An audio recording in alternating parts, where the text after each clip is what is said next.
Hello students, मेरा नाम है श्वेता। स्वागत है आप सभी का मेरे इस यूट्यूब चैनल लखनऊ लर्निंग में। लिसनर्स, आज की इस वीडियो में हम रिकॉर्डिंग ऑफ ट्रांजैक्शंस के बारे में जानेंगे। तो आइए स्टार्ट करते हैं। जैसा कि आप स्क्रीन पर देख सकते हैं, recording transaction is a fundamental process in accounting that ensures all financial activities are accurately documented. This process involves several steps and follows specific principles to maintain clarity and consistency. Here an overview of how transactions are recorded.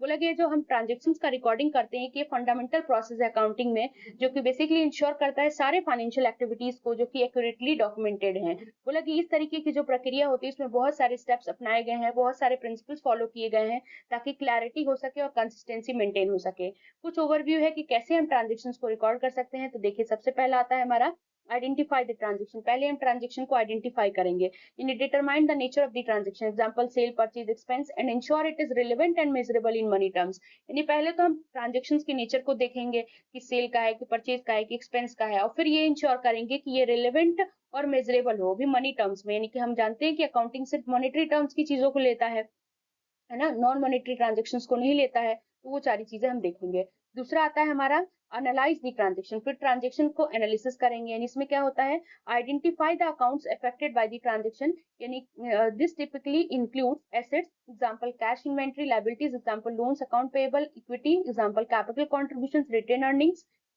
Next है हमारा revenue, example sales income, expenses, example rent, utilities.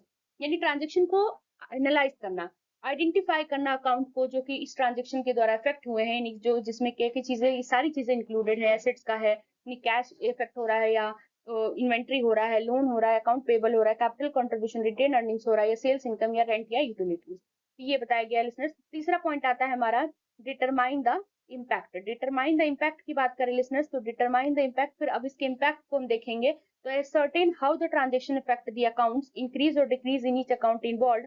For example, a cash sale increases both cash assets and revenue. बोला गया कि हम अब देखेंगे कि कैसे ट्रांजेक्शन अकाउंट पर इफेक्ट डालता है। तो पहला तो ये कि हर अकाउंट पर कितना इंक्रीज और डिक्रीज हो रहा है, कितना इन्वॉल्वमेंट इसका है, इंक्रीज का कितना, कौन सा अकाउंट कितने से बढ़ रहा है, कितने से घट रहा है। एग्जाम्पल के तौर पे बोला गया कि अगर कैश सेल करते हैं तो कैश सेल क्या होगा, इसकी वजह से दोनों ही बढ़ जाएंगे, यानी हमारा एसेट भी और हमारा रेवेन्यू भी, यानी कि कैश भी बढ़ जाएगा और यानी कि एसेट भी बढ़ेगा और हमारा रेवेन्यू भी बढ़ेगा। नेक्स्ट आता है हमारा fourth point listeners, general entry. तो जनरल एंट्री आपके बारे, आप सब लोग जानते हैं इसके बारे में, फिर भी मैं एक्सप्लेन कर देती हूँ ताकि आप लोग इसको अच्छे तरीके से लिख पाए। तो स्टार्ट करते हैं। हमारा फोर्थ पॉइंट है जनरल एंट्री। इसमें आता है prepare a journal entry to record the transaction. Each entry should include date of the transaction, account affected, debit and credit, amount debited and credited, description of the transaction. Example, if a company sells $1000 worth of a goods for cash, तो debit cash $1000, credit sales revenue $1000, description sale of goods for cash. अब इसका क्या मतलब है, तो इसका मतलब ये है लिसनर्स, जब हम जनरल एंट्री पास करते हैं तो पहले हम जनरल एंट्री प्रिपेयर करेंगे। तो हम इस ट्रांजेक्शन को रिकॉर्ड करेंगे और हर एक एंट्री में क्या क्या इंक्लूड होंगी, उसमें का डेट, वो ट्रांजेक्शन कब हुआ है, कौन से अकाउंट को इफेक्ट कर रहा है, डेबिट और क्रेडिट। फिर उसके बाद अमाउंट कितना डेबिट में जाना चाहिए, कितना क्रेडिट में जाना चाहिए, इस सारी चीजों को रिकॉर्ड करेंगे। फिर डिस्क्रिप्शन देंगे उस ट्रांजेक्शन का, किस चीज के लिए हुआ है, सेल कर रही है, परचेज कर रही है, एक्सपेंस हो रहा है, रेवेन्यू हो रहा है, क्या हो रहा है, वो सारी चीजें हम बताएंगे। एग्जाम्पल के तौर पर बताएंगे कि अगर कंपनी मान लीजिए 1000 worth of goods for cash, यानी कि 1000 जो है, जो गुड्स है वो बेचती है कैश में, तो फिर उसका क्या हम जनरल एंट्री करेंगे। तो बोला गया कि कैश को हम जब $1000 से क्या करेंगे, डेबिट कर देंगे, और $1000 से ही जो क्रेडिट सेल्स है रेवेन्यू को, उसको हम सेल्स रेवेन्यू को हम क्रेडिट कर देंगे। डिस्क्रिप्शन में लिखेंगे कि हमारा गुड्स को बेचा गया है कैश में।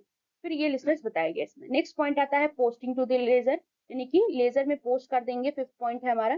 फिर इसमें क्या होता है, transfer the journal entries to the general ledger where all account balances are maintain, each account will reflect the total debit and credits over time.